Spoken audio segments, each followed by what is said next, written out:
Hey, what's up, guys? Hope everyone had a good summer at the real track. But welcome to season 4, and let's get into it. So this is going to be a track walk at Sonoma Raceway in the Cup configuration. There's going to be a couple of choices of cars for this season. I believe the GT3R and the 992 Cup. I did this in the GT3R. It's probably going to be the more popular car. So I'm going to first show the lap in full in cockpit view, then we'll do it in chase view, and then we'll do some track analysis.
Now here's a lap in chase view.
Alright, so for your reference, that lap was a 128 flat. I am using the high downforce baseline setup from iRacing. The GT3s apparently haven't run here yet, so not only do I not have any setups for this track, but also I actually don't know what a good lap time is here, so even though I'm telling you as a reference, I ran a 128 here. Honestly, I only put in the 7 laps in this quick session, and I don't have any races here with GT3 cars to really know what this should be running here. I'm sure if I put in a few more laps, we can get that down a little bit. But in regards to the line, it should be pretty much on point. I have raced here before with the RSR, and it seems to handle fairly similarly now since the newest updates and everything like that. And at least with this setup, I'm sure with a quick setup, it'll probably be a little bit more oversteery, and you bring the lap time down a little bit. But with the iRacing high downforce baseline setup, this is what we're looking at right now. All right, so going into, oh, by the way, I actually don't know what any of the turn numbers are here, so I'm just going to say turn 1. So going into turn 1 here, out of the last turn, you just want to be over to the right here just to open up this corner as much as possible. Just straight up, shorten the track, hit that apex over there. Now coming out here, you don't want to go all the way out to the wall. It's just going to lengthen the track for no reason. There is that darker area over there where most of the tire marks are. I believe I actually stay in a little bit to the left of that. Let's see here. Yeah. A little bit to the left. I've tried it a couple of times, out there, and then coming in to take a little bit of a later apex. But honestly, there's kind of no point, which you'll see as we continue here.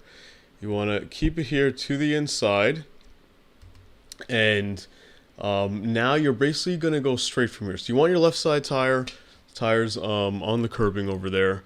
I've even tried to come in tighter and gone over the dirt here. You will not get an off track. I have at first seen it seem like it actually takes away a little bit of the time. However, braking here becomes a little bit of an issue. So if we go back a little bit more, the moment I start most of my turn in here, that's when I lift off and I start to just trail the brake a little bit, primarily to keep the nose down. It's less about taking off the speed as it is just giving the front end some grip. I have tried just keeping the gas on a little bit longer, braking harder later. I have tried just coasting. I feel like this is the most consistent way to do it, especially when you're in a race and you're going lap after lap after lap. So just as you can see, I've got nothing. I don't even know what that is. Maybe 2% brake pressure, 5% brake pressure, just enough just to give the front a little bit of grip. And then we come up over here with left side tires on that curbing, and basically as I'm on that curbing, you see at this point my steering wheel is practically straight. This is now when I'm going to do most of my braking. As you see here, brake pressure goes up to about 45% or so. And then as I start my turn in, then I will decrease my brake pressure. So let's see here. Back up a little bit here.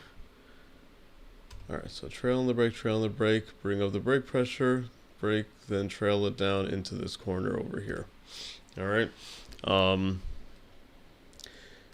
This is the only point where you're going to get some nice straight line braking. Now, like I said, you can back here go up on the dirt.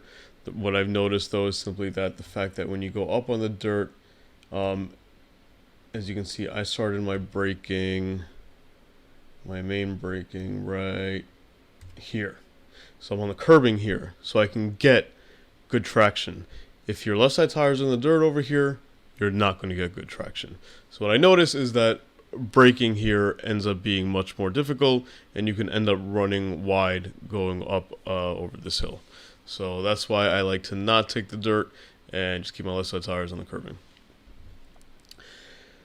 Do most of your braking here in a straight line, and then you're going to slowly trail off.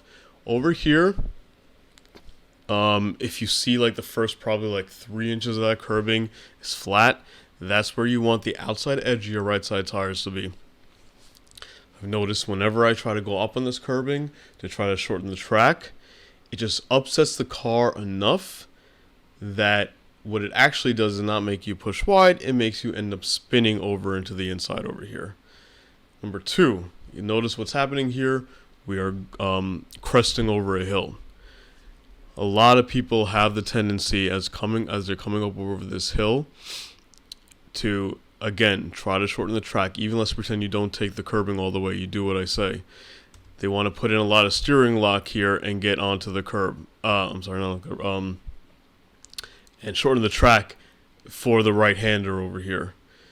And what happens most of the time, even when you're being gentle on the throttle, you spin over to the inside. The right just gets very, very, very loose when cresting over this hill, because you can still carry a decent amount of speed as you're going here. What is my speed over here?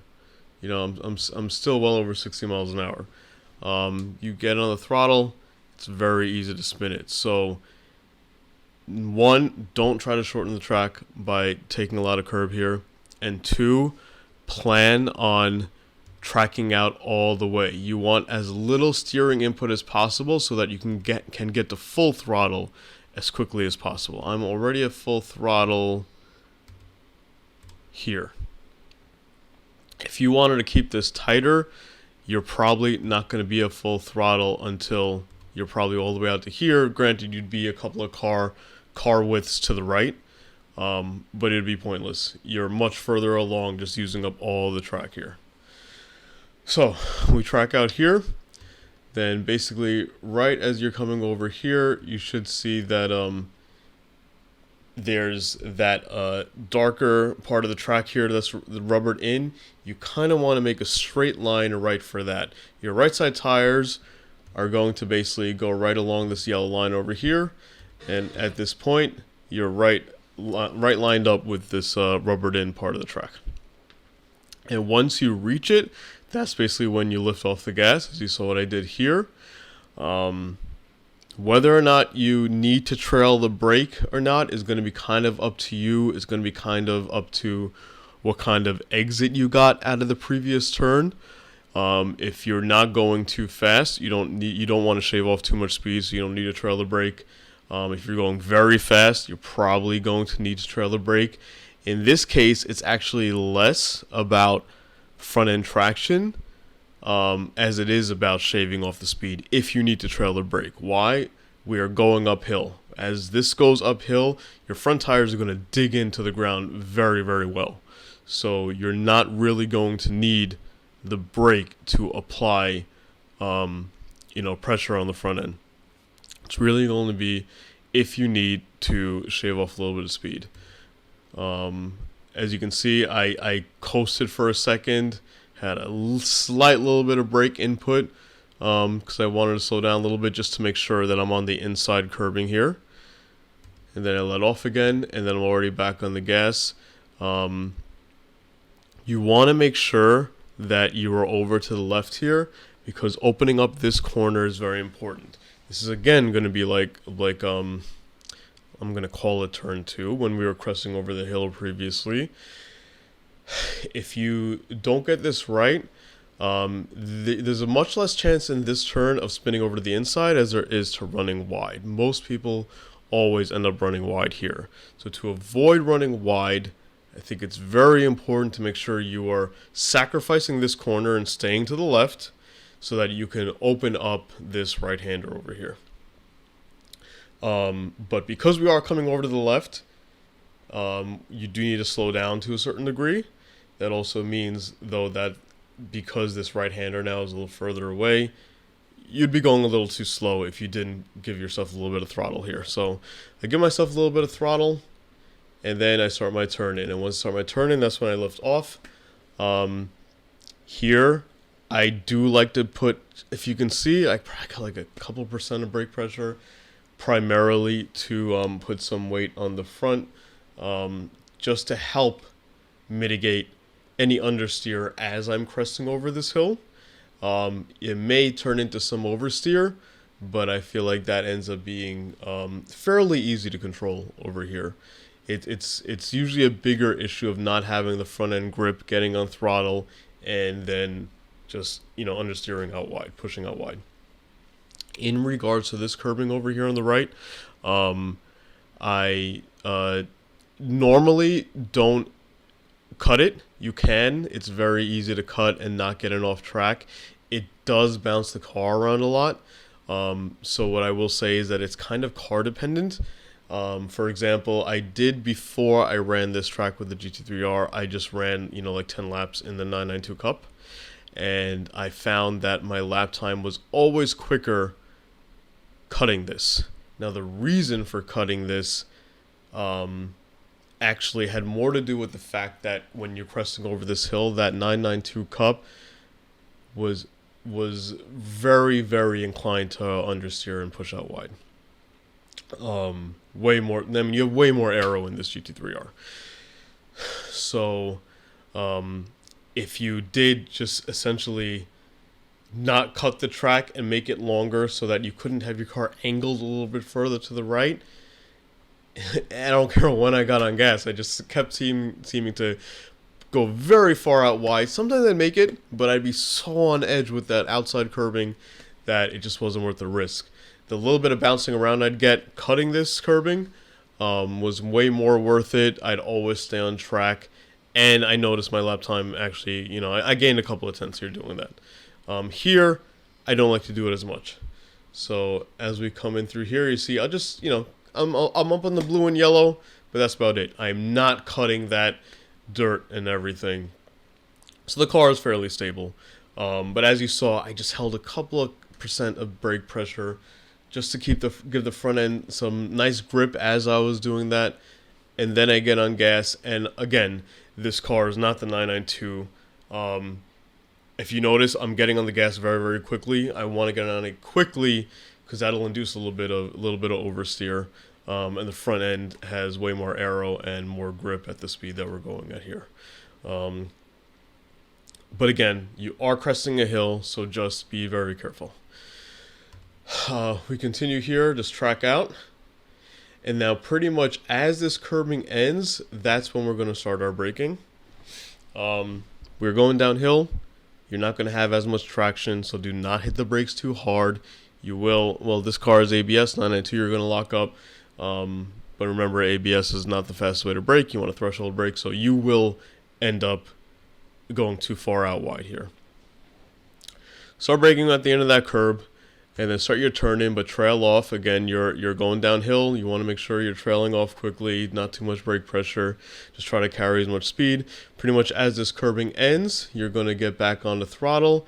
You want to get back on the throttle quickly like I did, because again, if you're hesitant on the throttle, it's possible to understeer out wide here. A lot of people do that. And a lot of people also try to carry too much speed through that, thinking like, oh, the curbing, I have so much curbing here on the left.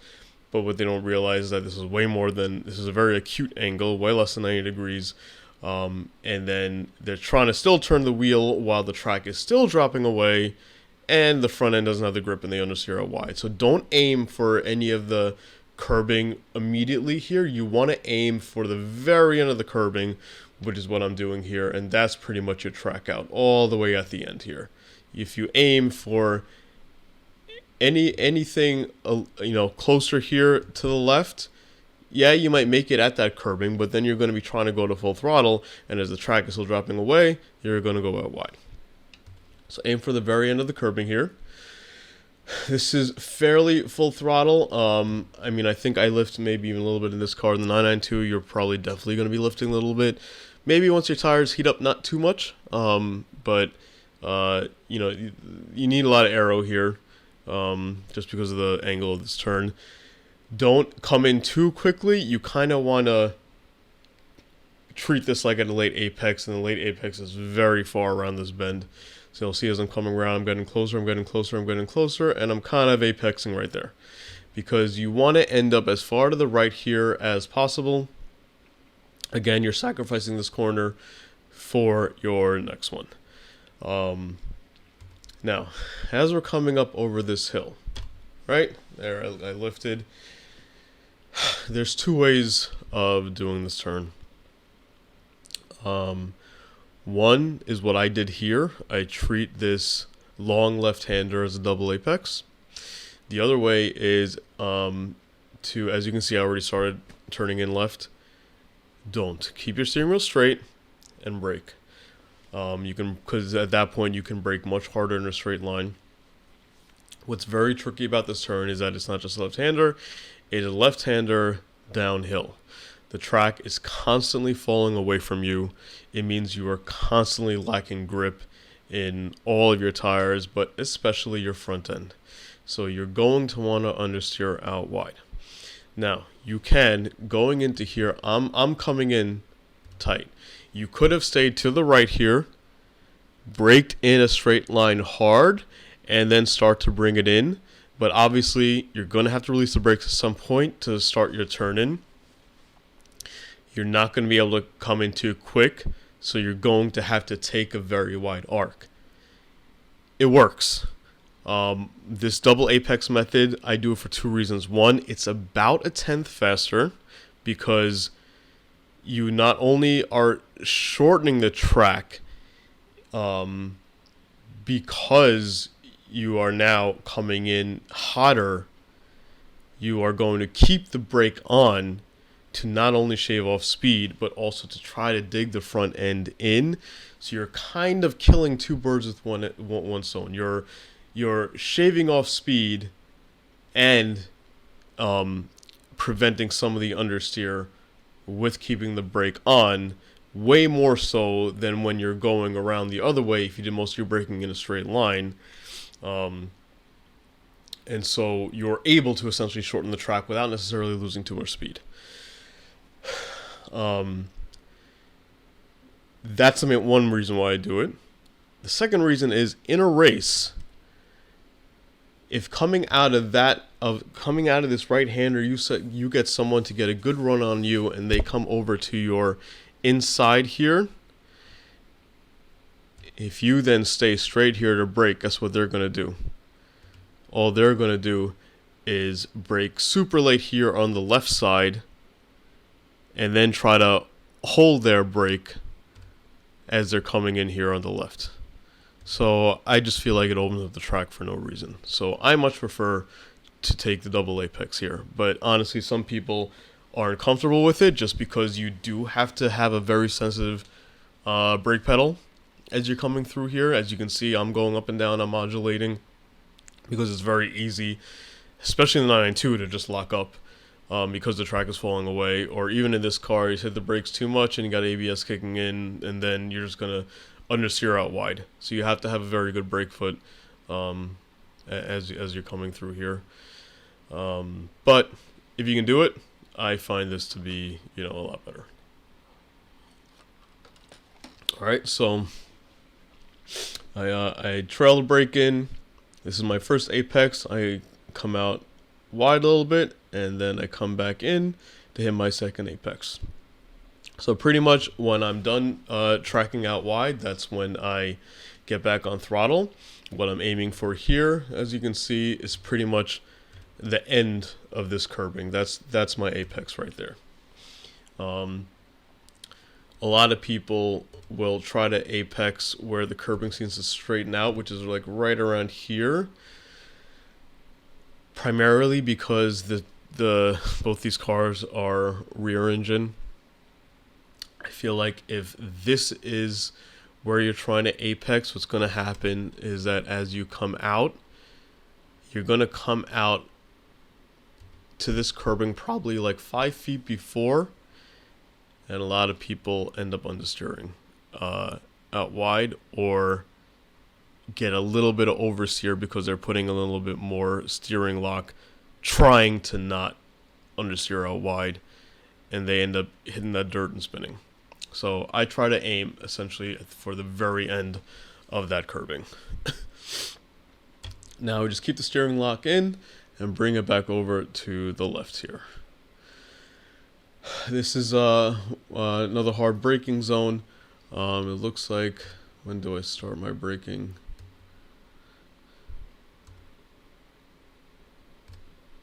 Looks like I'm reaching peak brake pressure right around that red sign right there. You're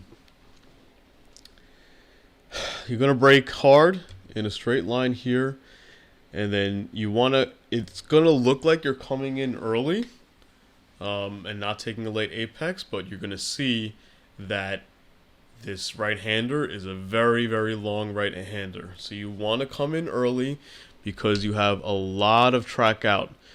If you can see right there, that yellow line right there, that's your boundary. You don't want to hit it.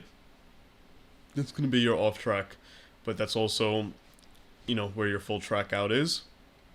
You want to basically carry enough speed through that braking zone and trailing that you should still be on the brakes all the way out to this yellow line. If you're not on the brakes out to this yellow line, that means you could have braked later, or you could have carried more speed. You took off too much speed in your braking zone. As you can see in my brake trace here, I hit my peak brake pressure, but I immediately start trailing off. I don't want to shave off too much speed. I want to carry as much speed as I possibly can. So I carry the brake in all the way to that yellow line. Again, remember, we are driving rear engine cars here, so you want the brake on the front end anyway, just to help keep your turn in going. You don't want to understeer out wide. Coasting just doesn't necessarily always work too well. So, and if you're going so slow that you think you need to put in throttle, it'll definitely push you out wide. So just make sure you're carrying enough speed that you can trail the brake all the way to this yellow line. And then pretty much once you're all the way out here, that's when you want to start getting on throttle. Just be gentle with the throttle. I actually missed the apex here a little bit, probably by like about a couple of feet. But just be gentle with it, because otherwise, again, you're going to push out wide. You have all this track out.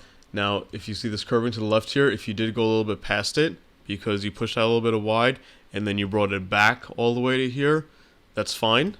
You won't get it off track, and sometimes, honestly, it works. You get on throttle a little bit sooner, gain a few miles an hour.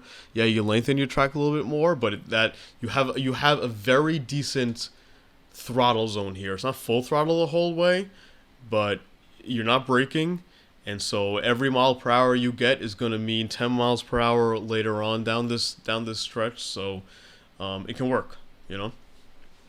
Just try to get to full throttle as soon as you can. We come here, just basically just straighten this out as much as you can. Cut that. You can cut these two right here. Now right here as we turn in, this is pretty much where in the 992 I might have a little bit of brake pressure, just to keep the front end down. Again, you have a lot more aero here with the GT3R, but you want to either lift or trail the brake just to get the front end down here, then get back on the gas into this right hander. Again, lift. As you can see, I didn't need to lift completely here, just enough to get the front end down. Plus, there are times when, especially in this car, because it does have the aero, one, and then two, because, you know, these all got like limited slips, you want to make sure that you lift to get the front end down, but it also sometimes helps to keep a little bit of throttle on to keep some traction in the rear, because you'll get a little bit of that locking. Lifting completely sometimes get you that lift off oversteer that you'll avoid keeping, you know, 20% throttle on. So, but in this case, I'm pretty sure I did it just because it was just not needed to lift completely. I could carry the speed because I had the aero.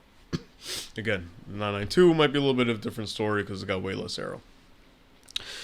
But you lift for your turn in, and then try to go full throttle as quickly as you can. You're gonna have a lot more track out here than you're gonna realize. This, a lot of people want to hug the inside. I recommend not to, simply because you're going to scrub the front end. You're going to lose a couple miles an hour. Even though you're lengthening the track, just keeping a nice steady arc with the steering wheel, it gains you a good few miles an hour that end up being worth it. I've tried it both ways. Hugging it just doesn't, it's not faster. So just try to keep one nice even arc all the way to here. Get as far to the left on this curbing as possible to open up this right-hander. Again, the 992, you're probably going to trail the brake a little bit. GT3R has enough aero. I also pushed it very hard.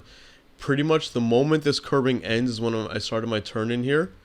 But I'm very much on edge here. You may want to go straight a little bit more, maybe halfway into this